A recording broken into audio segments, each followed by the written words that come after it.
Hey, good morning, everyone. Todd Nelson again for another Transition 30 Extra.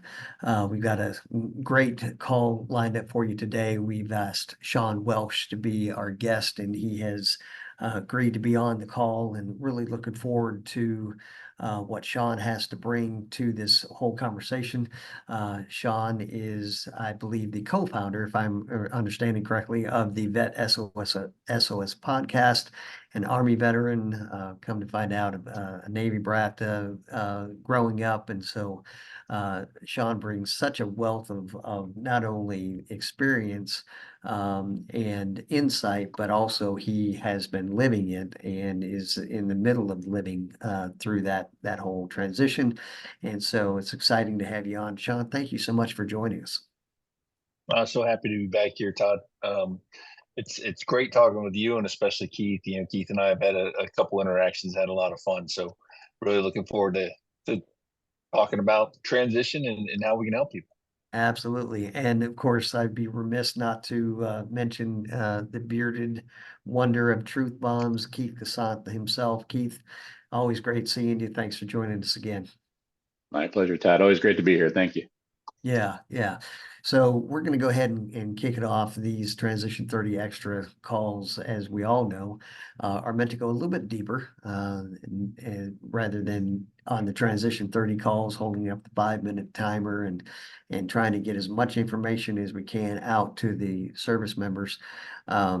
We take these calls a little bit different, and the format is different because we find the people that we think bring a lot more value than just that 5 minutes, and we try to have them share a little bit more in depth. So, Sean, tell us a little bit about your background, and then, as usual, we'll have Keith and I just kind of ask some questions about what you bring to the transition space.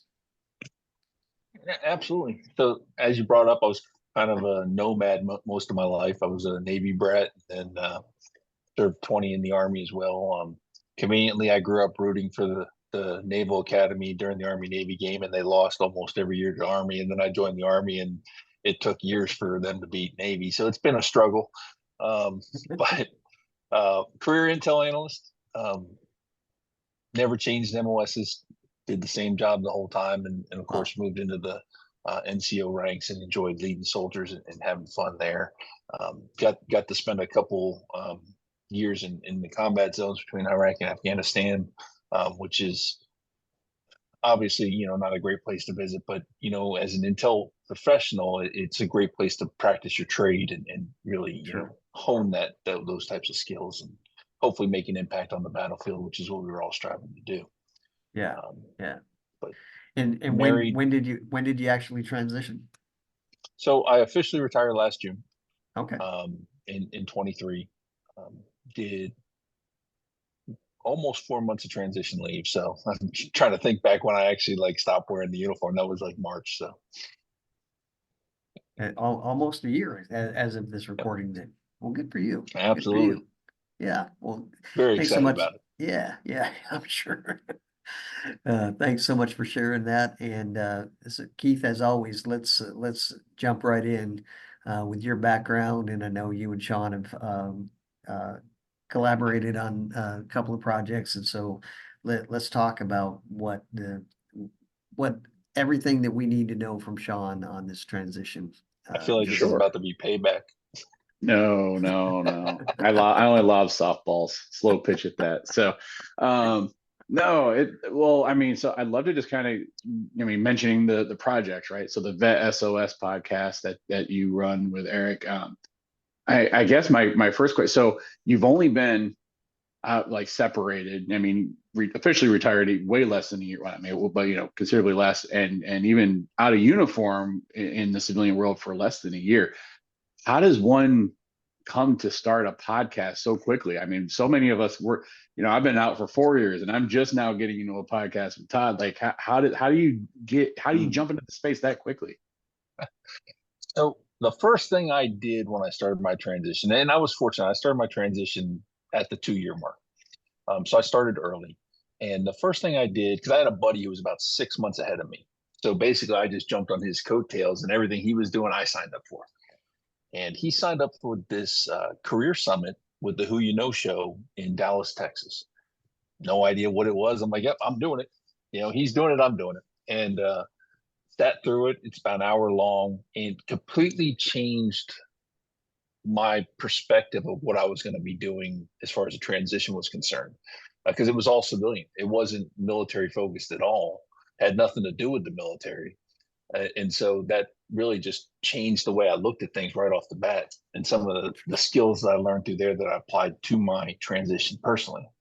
But I tell that story to say that Trevor Houston, the guy who runs that, he was a mentor for me, and him and I would talk frequently. And about 6 months into my transition, I was posting a lot on LinkedIn, a lot of videos.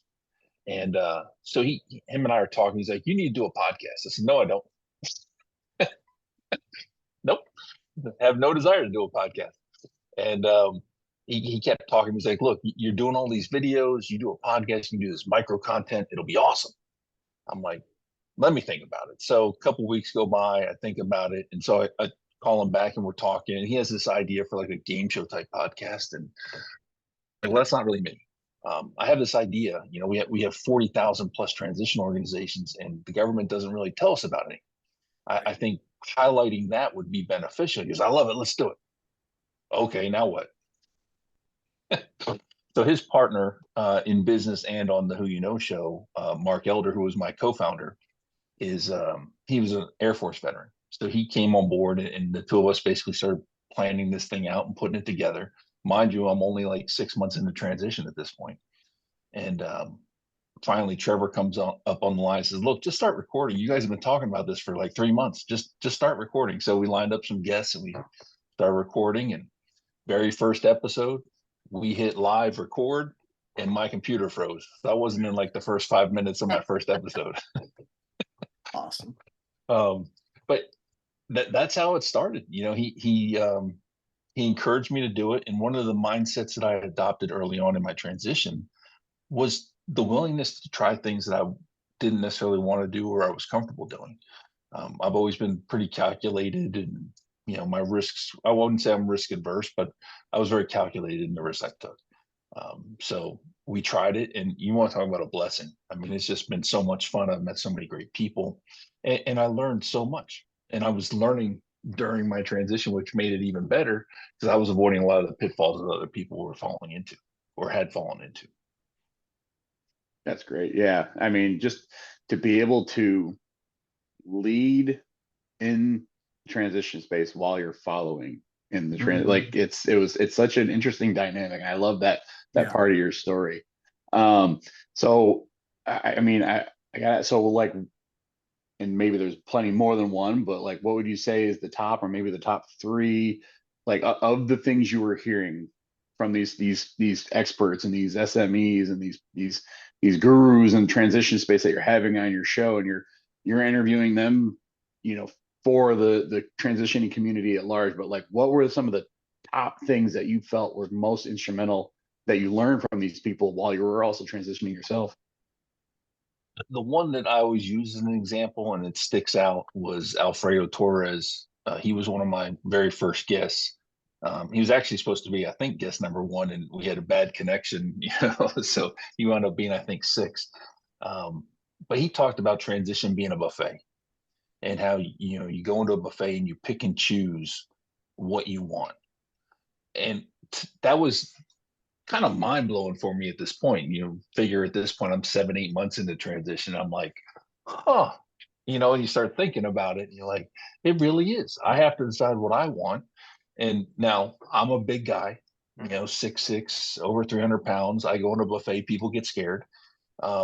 And in true fashion, I did like 26 programs. So I went overkill. I left. I had to get the Pepto and everything.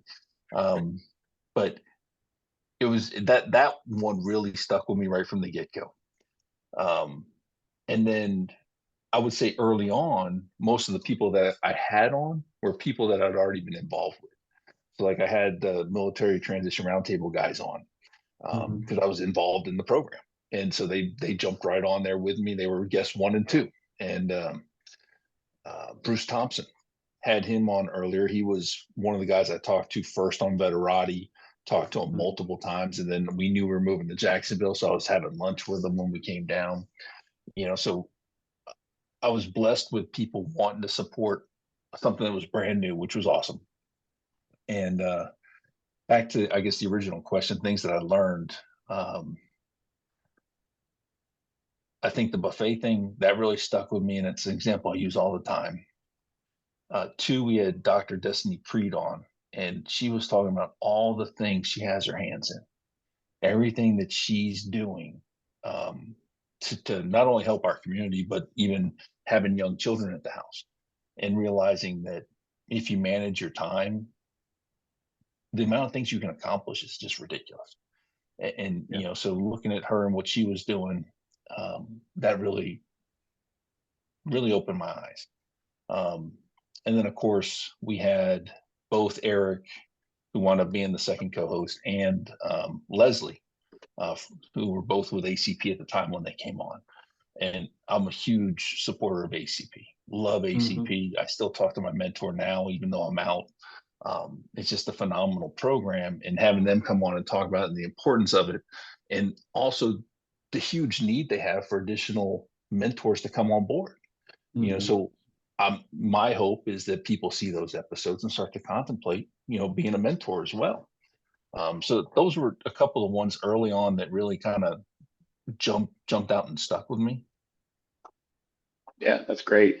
And all such phenomenal resources, right? Especially like ACP. Like one of my things is find a mentor, find 10, right? And ACP is a great, in fact, I was pitching it to a guy just earlier today, and my job, a transitioning service member, and I was telling him about, you need to find an accountability partner. Because I can't be that. I don't have the bandwidth to be your accountability. I tell folks I'm your a la carte ad hoc mentor, but you need to have an accountability partner. And ACP is a phenomenal resource for somebody that is just able to help you with those benchmarks and those timelines and hold you accountable. So the funny thing, awesome. Let me cut you off for a second. The funny thing is, I didn't know this, but I accredited Eric with having your own personal board of directors. And then it wasn't until you came on the show that I learned that he got that from you. And that was one of those things that I took early in my transition as well.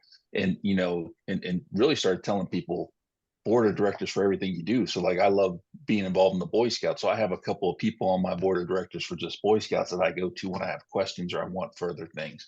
There's work board of directors. There's, this and that. So ultimately, even though you and I didn't meet until I think I was already out at the point when you and I met and you came on, but ultimately you impacted my transition really early on. Wow, that's all. I didn't even know that. That's awesome.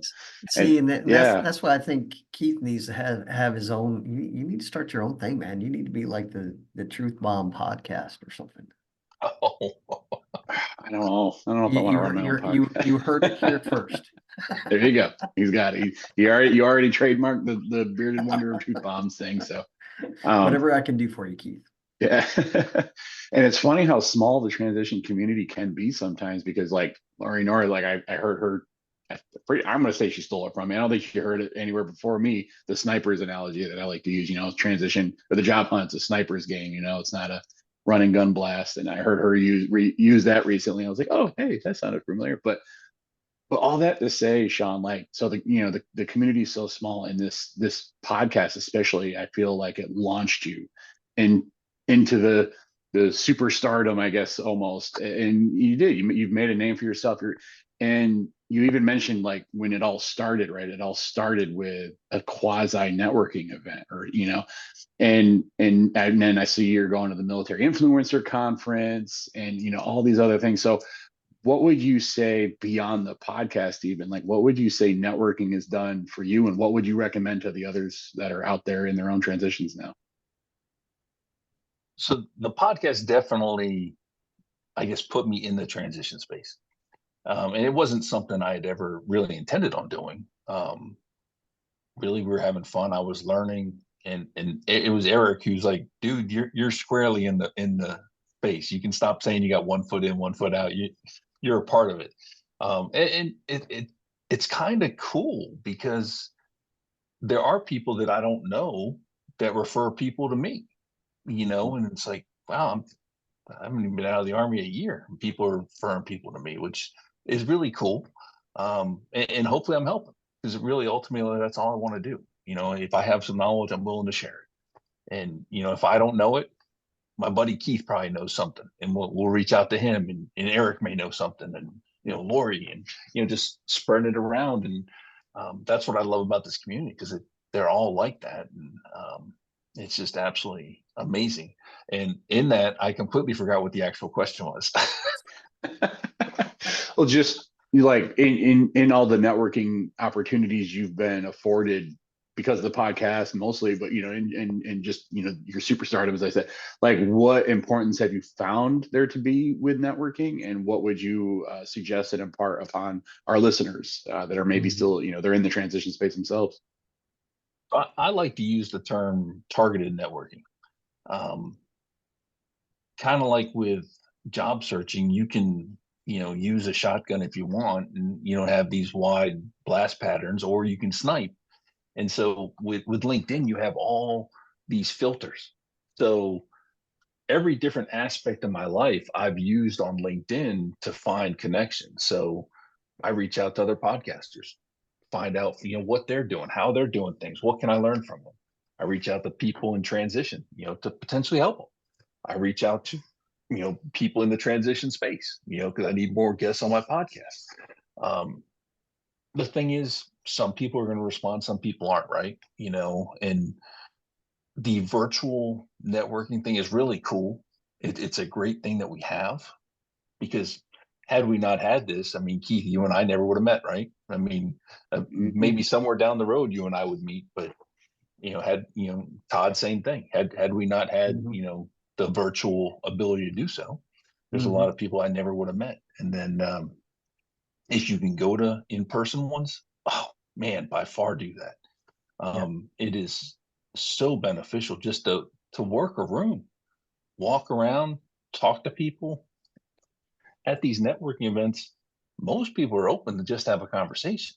I've yet to go to any kind of networking event where I stood in the corner and nobody wanted to talk to me, and there aren't a whole lot of people that know me in Jacksonville. So if I'm working in a room in Jacksonville, I'm walking around, introducing myself, talking to people, find out what they're doing, get them talking about themselves, because that's when they start to relax. Everybody loves to talk about themselves to a degree. If you get them talking about themselves, you learn about them. The other thing I would say is, don't go in with any kind of agenda. One of my responses on LinkedIn is, I hope everything's going well for you right now. I don't know how that's taken. Some people may take that as I'm being creepy. Some people may take that as I'm being genuine. Some people may just think it's small talk. I don't know. But it's one of my responses that I use, because we just connected. I'd like to learn a little bit about you, but ultimately, I hope you're doing well. I really do. And so that's how I start. I'm not saying it's the right answer, and and I don't have thousands upon thousands of followers, or connections, but I'm definitely working at it, and I'm trying to find new ways. And if I can get them to an actual Zoom meeting to just talk, that's awesome. We may talk. I had a call yesterday with a guy that I talked to almost a year ago. We hadn't talked in a year. We reconnected. We started talking, had a great conversation, came up with some new things we could possibly do. And he's the one who got me put into the collaboration book I just wrote a chapter in. So Nice. It was cool to just reconnect with somebody. And now we're talking about the next thing, so it's networking can be stressful. And like, she won't see this. My wife, she hates trying to network over LinkedIn. I think she'd rather do it in person, and it's like, to me, LinkedIn's easier because there's really no rejection. The worst thing you're gonna do is ignore me. Yeah. So you're not gonna shoot me down to my face, and I'll feel embarrassed there in the room. But use some discretion when you're doing it. Figure out what you're trying to connect for. When I was getting ready to do Hiring Our Heroes, I had a list of companies within Hiring Our Heroes I was interested in working for. I was networking the heck out of those. I was targeting all those companies, trying to find hiring managers, find everything, and not only to get my name known, but also to learn about the company. Because when they come on and they do their little spiel, they talk about how great it is, right? Well, I want to know a little bit more. So, it's things like that. For the most part, I'd say don't have an agenda. Just try to meet people in specific fields that you want to do.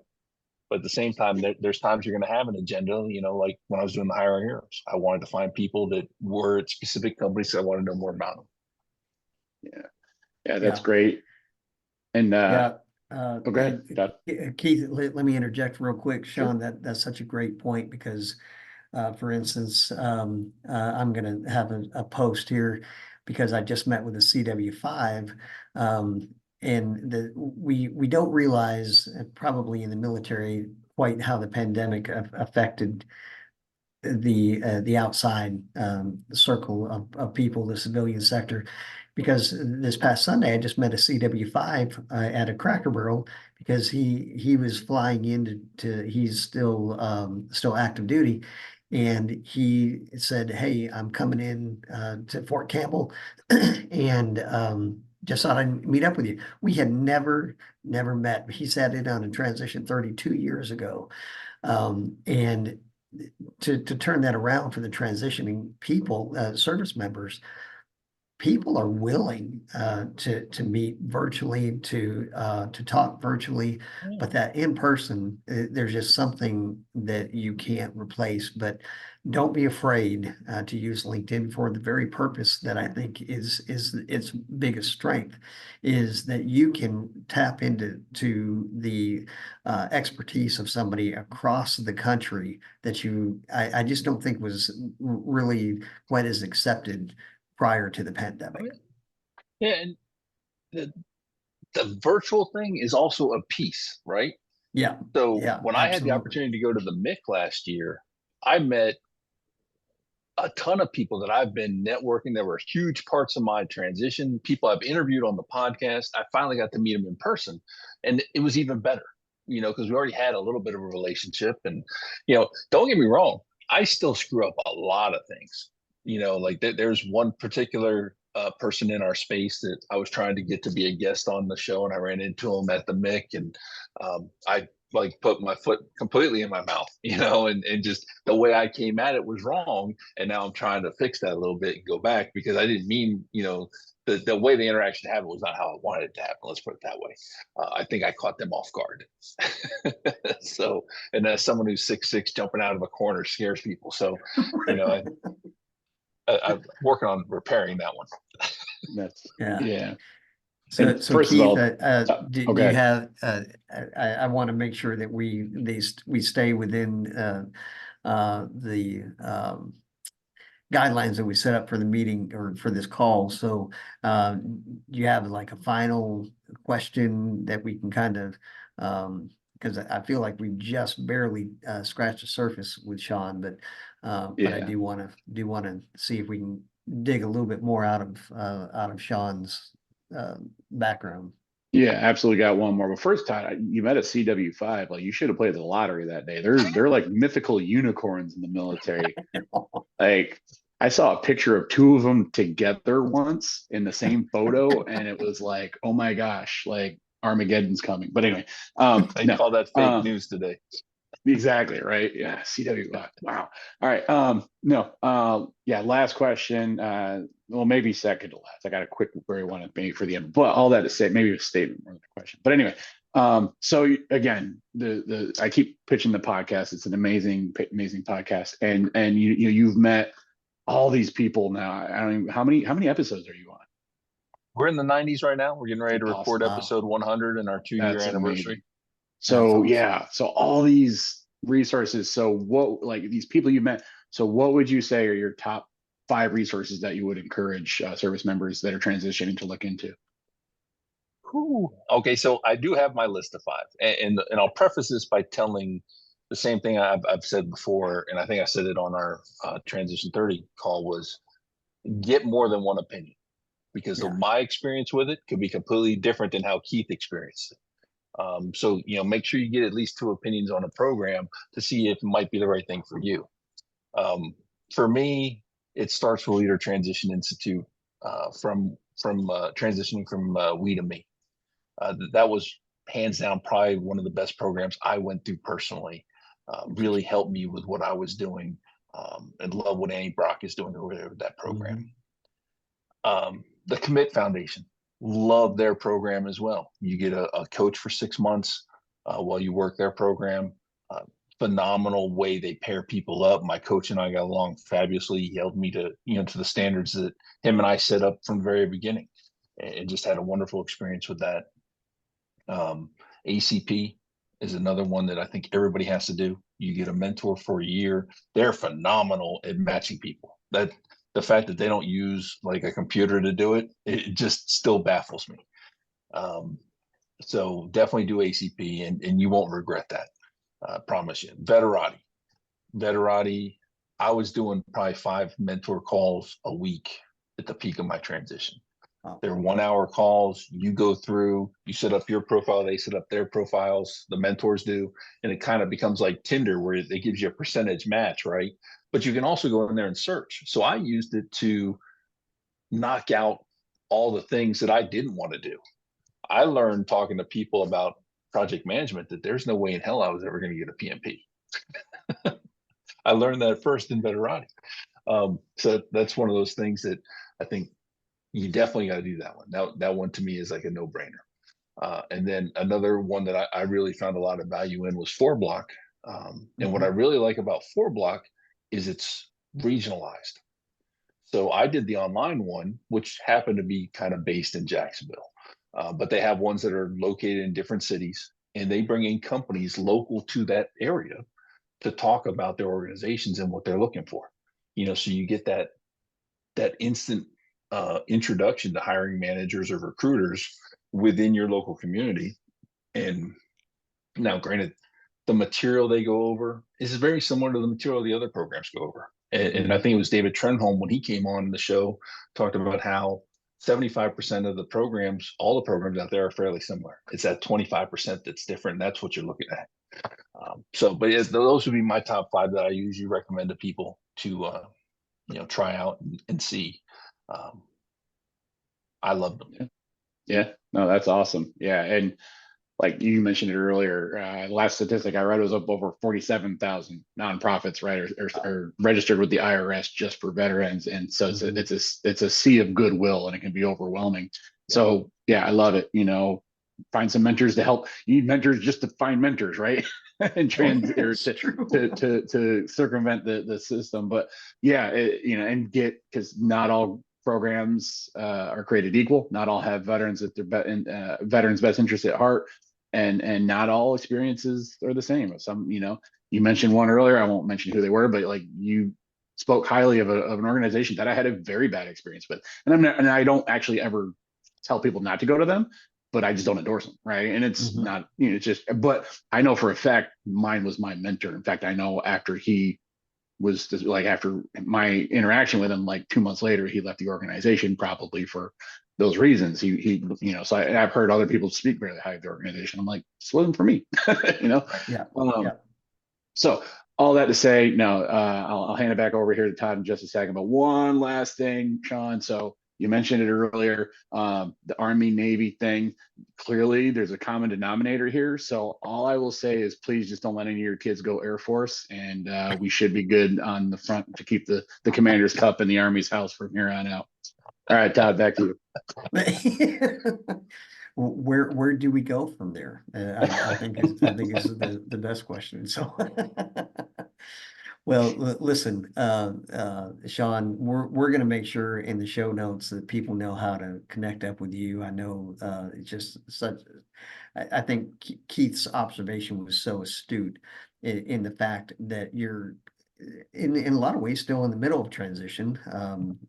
I think the statistic is within 2 years, 80% of transitioning service members have changed jobs, at least once. So that transition goes beyond just finally falling off the rolls and some of that stuff.